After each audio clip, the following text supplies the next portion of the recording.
Hi friends, ಎಲ್ಲರೂ ಹೇಗಿದ್ದೀರಾ? So ಎಲ್ಲರೂ ಚೆನ್ನಾಗಿದ್ದೀರಾ ಅಂತ ಅಂದ್ಕೊಂಡಿದ್ದೀನಿ. ಬನ್ನಿ ವಿಡಿಯೋ ಸ್ಟಾರ್ಟ್ ಮಾಡೋಣ. So welcome back to Krishna P vlogs.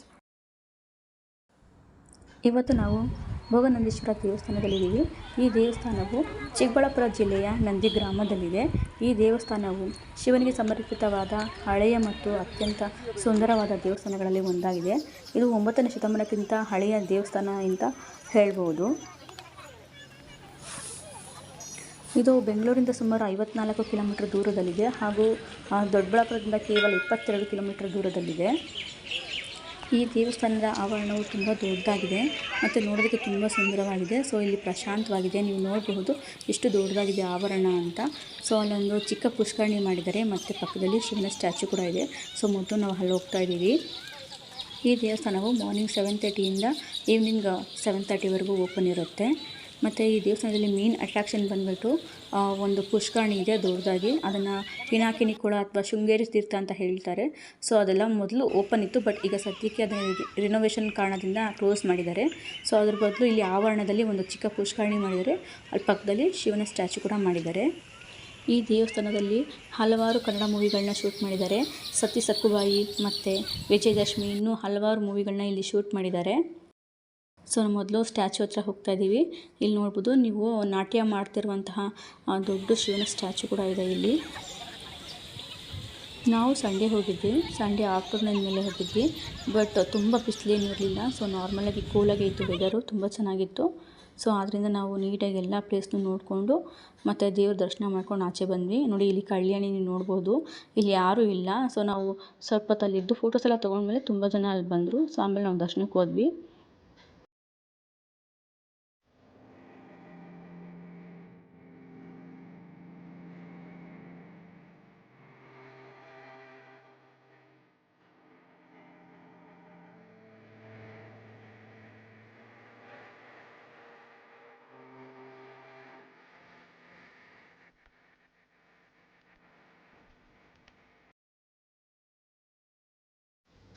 ಇವಾಗ ನಾವು ದೇವ್ರ ದರ್ಶನ ಮಾಡೋದಕ್ಕೆ ಹೋಗ್ತಾ ಇದ್ದೀವಿ.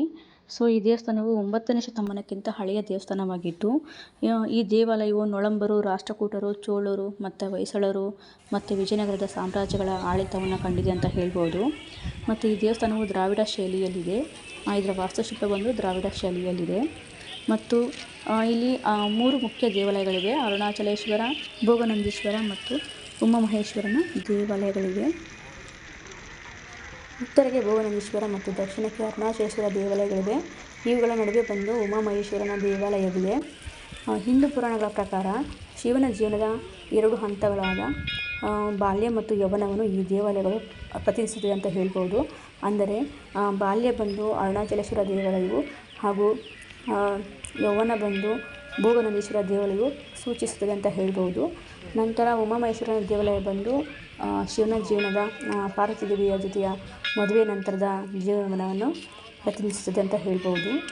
ಮತ್ತು ಇಲ್ಲಿ ಹೊಸದಾಗಿ ಮದುವೆಯಾಗಿರುವಂಥ ಜೋಡಿಗಳು ಬಂದು ಈ ದೇವಸ್ಥಾನಕ್ಕೆ ಭೇಟಿ ನೀಡುತ್ತಾರೆ. ನಂದಿ ಬೆಟ್ಟದ ಮೇಲೆ ಒಂದು ದೇವಸ್ಥಾನ ಇದೆ, ಭೋಗನಂದೀಶ್ವರ ದೇವಾಲಯ. ಸೊ ಅದು ಬಂದ್ಬಿಟ್ಟು ಶಿವನ ಜೀವನದ ಅಂತಿಮ ಅಂದರೆ ತ್ಯಾಗದ ಜೀವನವನ್ನು ಪ್ರತಿನಿಧಿಸುತ್ತದೆ. ಆದ್ದರಿಂದ ಅಲ್ಲಿ ಯಾವುದೇ ಉತ್ಸವ ನಡೆಯೋದಿಲ್ಲ. ಬಟ್ ಇಲ್ಲಿ ಶಿವರಾತ್ರಿ ಹಬ್ಬದ ಟೈಮಲ್ಲಿ ತುಂಬ ಚೆನ್ನಾಗಿ ಹಬ್ಬ ನಡೆಯುತ್ತೆ ಅಂತ ಹೇಳ್ಬೋದು. ವೀರಭದ್ರ ಸ್ವಾಮಿ ದರ್ಶನ ಮಾಡಿಕೊಂಡು ಈಗ ನಾವು ಮೇನ್ ಟೆಂಪಲ್ಗೆ ಬಂದಿದ್ದೀವಿ. ಸೊ ಇಲ್ಲಿ ನೋಡ್ಬೋದು ನೀವು, ಇಲ್ಲೆಲ್ಲ ನಿಮಗೆ ಬೋರ್ಡಲ್ಲೆಲ್ಲ ಬರ್ತಿದ್ದಾರೆ ದೇವಸ್ಥಾನದ ಇತಿಹಾಸದ ಬಗ್ಗೆ ಎಲ್ಲ. ಸೊ ಅಲ್ಲಿ ಬರ್ತಿದ್ದಾರೆ. ಸೊ ಇಲ್ಲಿ ನೋಡ್ಬೋದು ನೀವು ಎಂಟ್ರೆನ್ಸ್ ಕಲ್ಲಿನಲ್ಲಿ ಎಷ್ಟು ಚೆನ್ನಾಗಿ ಕೆತ್ತನೆ ಮಾಡಿದ್ದಾರೆ ಅಂತ. ಇಲ್ಲೆಲ್ಲನೂ ಅಷ್ಟೇ ಕಲ್ಲಿನ ತುಂಬ ಚೆನ್ನಾಗಿ ಕೆತ್ತನೆ ಎಲ್ಲ ಮಾಡಿದ್ದಾರೆ. ಸೊ ನಾವು ಭಾನುವಾರ ಬಂದಿದ್ವಿ ಮಧ್ಯಾಹ್ನದ ಮೇಲೆ. ನೀವು ನೋಡ್ಬೋದು ಜನಗಳು ಎಷ್ಟು ಜನ ಇದ್ದಾರೆ ಅಂತ. ಬಟ್ ದರ್ಶನಕ್ಕೆ ನಮಗೇನು ಟೈಮ್ ತೊಗೊಂಡಿಲ್ಲ, ನಾವು ಬೇಗನೆ ದರ್ಶನ ಮಾಡ್ಕೊಂಡು ಬಂದ್ವಿ. ಸೊ ನೀವು ನಂದಿ ಬೆಟ್ಟಕ್ಕೆ ಏನಾದರೂ ಪ್ಲ್ಯಾನ್ ಮಾಡಿದಾಗ ಈ ದೇವಸ್ಥಾನ ನೋಡಿಕೊಂಡು ಮತ್ತು ಭೋಗನಂದೀಶ್ವರ ದೇವಸ್ಥಾನ ಕೂಡ ನೋಡಿಕೊಂಡು ಹೋಗ್ಬೋದು. ಸೊ ಈ ದೇವಸ್ಥಾನದಲ್ಲಿ ನಿಮಗೆ ರೆಸ್ಟಿಂಗ್ ಇಲ್ಲಿ ನೋಡ್ಬೋದು. ಇಲ್ಲೆಲ್ಲ ಜಗಲಿ ಕಟ್ಟೆ ಮಾಡಿದ್ದಾರೆ. ಸೊ ನೀವು ದೇವ್ರ ದರ್ಶನ ಮಾಡ್ಕೊಂಡು ಬಂದು ಇಲ್ಲಿ ಸ್ವಲ್ಪ ಹೊತ್ತು ಪ್ರಶಾಂತವಾಗಿ ಕೂತ್ಕೊಳ್ಬೋದು. ಸೊ ಫ್ಯಾಮಿಲಿ ಜೊತೆ ಬಂದರೆ ಮಾತ್ರ ತುಂಬ ಚೆನ್ನಾಗಿದೆ ದೇವಸ್ಥಾನ ನೋಡೋದಕ್ಕೆ. ಸೊ ಮಸ್ಟ್ ವಿಸಿಟ್ ಮಾಡಿ ಅಂತ ಹೇಳ್ತೀನಿ. ಸೊ ಇದು ನೋಡ್ಬೋದು ಮಧ್ಯಾಹ್ನ ಆಗಿದ್ದರೂ ಕೂಡ ವೆದರ್ ಎಷ್ಟು ಕೂಲಾಗಿದೆ ಅಂತ.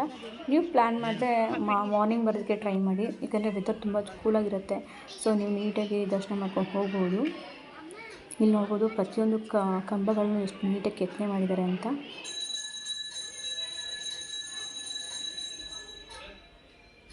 ಪ್ರತಿಯೊಂದು ಕಂಬದ ಮೇಲೂ ಕೆತ್ತನೆಗಳಂತೂ ತುಂಬ ನೀಟಾಗಿ ಎದ್ದು ಕಾಣಿಸುತ್ತೆ. ಸೊ ಅಷ್ಟು ನೀಟಾಗಿ ಕೆತ್ತನೆ ಮಾಡಿದ್ದಾರೆ. ಸೊ ಆ ಶಿಲ್ಪಿಗಳು ಎಷ್ಟು ಟೈಮ್ ತೊಗೊಂಡು ಮಾಡಿದ್ದಾರೆ ಏನೋ ಅನಿಸುತ್ತೆ. ಸೊ ಇಲ್ಲಿ ಬಂದುಬಿಟ್ಟು ನಾವು ಮೊದಲು ಅರುಣಾಚಲೇಶ್ವರ ದರ್ಶನ ಮಾಡ್ಕೊಂಡ್ವಿ. ಬಟ್ ಗರ್ಭಗುಡಿಯಲ್ಲಿರುವಂತಹ ಲಿಂಗ ಮಾತ್ರ ತುಂಬ ಆಕರ್ಷಣೆ ಮಾಡುತ್ತೆ ದೇವರು. ನನಗೆ ತುಂಬ ಹೊತ್ತು ನೋಡ್ತಾನೆ ಇರಬೇಕು ಅನಿಸ್ತು, ಬಟ್ ವೀಡಿಯೋ ಮಾಡ್ಕೊಳೋಕ್ಕಾಗಿಲ್ಲ. ಬಟ್ ತುಂಬ ಚೆನ್ನಾಗಿದೆ. ಇಲ್ಲಿ ನೋಡ್ಬೋದು ನೀವು ಉಮಾಮಹೇಶ್ವರ ದೇವಾಲಯ ಕಲ್ಯಾಣ ಮಂಟಪ. ಸೊ ಇಲ್ಲಿ ನೋಡ್ಬೋದು ಕಲ್ಲು, ಪ್ರತಿಯೊಂದು ಕಲ್ಲು ಎಷ್ಟು ನೀಟಾಗಿ ಕಪ್ಪು ಕಲ್ಲಿಂದ ಮಾಡಿದ್ದಾರೆ. ಇದನ್ನು ಎಷ್ಟು ನೀಟಾಗಿ ಕೆತ್ತನೆ ಮಾಡಿದ್ದಾರೆ ನೋಡಬಹುದು. ಇಲ್ಲಿ ನೋಡಿ, ಇಲ್ಲಿ ಆನೆ, ಪ್ರತಿಯೊಂದು ಆಕೃತಿನೂ ಅಷ್ಟೇ ತುಂಬ ಚೆನ್ನಾಗಿ ಮಾಡಿದ್ದಾರೆ. ದೇವರು ಇರ್ಬೋದು, ಫ್ಲವರ್ ಅಷ್ಟೇ ಎಷ್ಟು ನೀಟಾಗಿ ಮಾಡಿದ್ದಾರೆ. ಇದಕ್ಕೆ ತುಂಬ ಟೈಮ್ ತೊಗೊಂಡಿದ್ದಾರೆ ಅನಿಸುತ್ತೆ ಮಾಡೋದಕ್ಕೆ. ಸೊ ಇದಾದಮೇಲೆ ನಾವು ಭುವನೇಶ್ವರ ದರ್ಶನ ಮಾಡ್ಕೊಂಡಿದ್ವಿ. ಇಲ್ಲಿ ನೋಡ್ಬೋದು, ಇಲ್ಲಿ ಬಂದ್ಬಿಟ್ಟು ರಶ್ ಇದ್ದಾರೆ. ಸೊ ನಮಗೆ ವೀಡಿಯೋ ಮಾಡ್ಕೊಳ್ಳೋದಕ್ಕೆ ಆಗಿಲ್ಲ, ನಾವು ದರ್ಶನ ಮಾಡ್ಕೊಂಡು ಬಂದ್ವಿ. ತುಂಬ ಮೂವಿಗಳನ್ನ ಶೂಟ್ ಮಾಡಿದ್ದಾರೆ. ನೀವು ಈಗ ನಾನು ಹೇಳಿದ್ನಲ್ವ ವಿಜಯದಶಮಿ, ಆ ಮೂವಿ ಎಲ್ಲ ನೋಡಿ ಒಂದು ಸಾಂಗ್ ಬರುತ್ತಲ್ವ, ಸೊ ಇದೇ ಪ್ಲೇಸಲ್ಲಿ ಶೂಟ್ ಮಾಡಿರೋದು. ಇಲ್ಲಿ ನೋಡ್ಬೋದು ಜಲ್ಲಿಕಟ್ಟೆ. ಇಲ್ಲಿ ಸ್ವಲ್ಪ ಹೊತ್ತು ಕುತ್ಕೊಂಡು ರೆಸ್ಟ್ ಮಾಡಿದ್ರೆ ಎಷ್ಟೊಂದು ಚೆನ್ನಾಗಿರುತ್ತೆ ಅನಿಸುತ್ತೆ. ಸೊ ಬ್ಯುಸಿ ಲೈಫಲ್ಲಿ ಈ ಥರ ದೇವಸ್ಥಾನಕ್ಕೆ ಬಂದು ನೀವು ಸ್ವಲ್ಪ ಟೈಮ್ನ ಸ್ಪೆಂಡ್ ಮಾಡಿದ್ರೆ ನಿಮಗೆ ಮತ್ತೆ ಮೈಂಡು ರಿಫ್ರೆಶ್ ಆಗುತ್ತೆ ಅಂತ ಹೇಳ್ಬೋದು.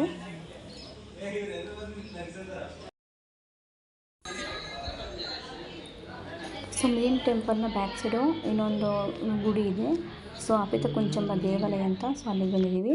ಇಲ್ಲಿ ಕೂಡ ದೇವ್ರ ದರ್ಶನ ಮಾಡಿಕೊಂಡು ಆರತಿ ತೊಗೊಂಡು ಮತ್ತು ದೇವಸ್ಥಾನದಲ್ಲಿ ಸ್ವಲ್ಪ ಹೊತ್ತು ಟೈಮ್ನ ಸ್ಪೆಂಡ್ ಮಾಡಿ ನಾವು ಹೊರಡ್ತೀವಿ.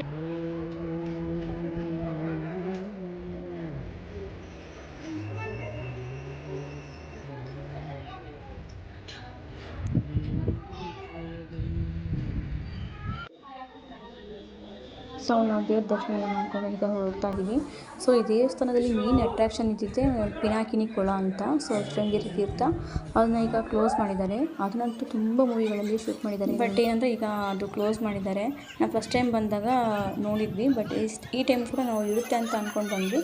ಬಟ್ ಕ್ಲೋಸ್ ಮಾಡಿದ್ದಾರೆ. ಬಟ್ ಪರವಾಗಿಲ್ಲ, ನೆಕ್ಸ್ಟ್ ಟೈಮ್ ಏನಾದರೂ ಓಪನ್ ಇದ್ದಾಗ ನಾವೇನಾದರೂ ವೀಡಿಯೋ ಮಾಡಿದ್ರೆ ಅದನ್ನು ಸೊ ಖಂಡಿತ ಹಾಕ್ತೀನಿ ವೀಡಿಯೋ ಮಾಡಿ. ನಾನು ಹಾಕಿರೋ ಡ್ರೆಸ್ ಬಂದು ನಾನೇ ಓನ್ ಸ್ಟಿಚ್ ಮಾಡಿದ್ದು ಸ್ಯಾರಿಯಿಂದ. ಸೊ ಹೇಗಿದೆ ಅಂತ ಕಮೆಂಟ್ ಮಾಡಿ. ವಿಡಿಯೋ ಇಷ್ಟ ಆಗಿದೆ ಲೈಕ್ ಮಾಡಿ, ಶೇರ್ ಮಾಡಿ, ಸಬ್ಸ್ಕ್ರೈಬ್ ಮಾಡಿ. ಮತ್ತು ನೆಕ್ಸ್ಟ್ ವಿಡಿಯೋದಲ್ಲಿ ಸಿಗೋಣ. ಅಲ್ಲಿವರೆಗೂ ಟೇಕ್ ಕೇರ್, ಬಾಯ್ ಬಾಯ್.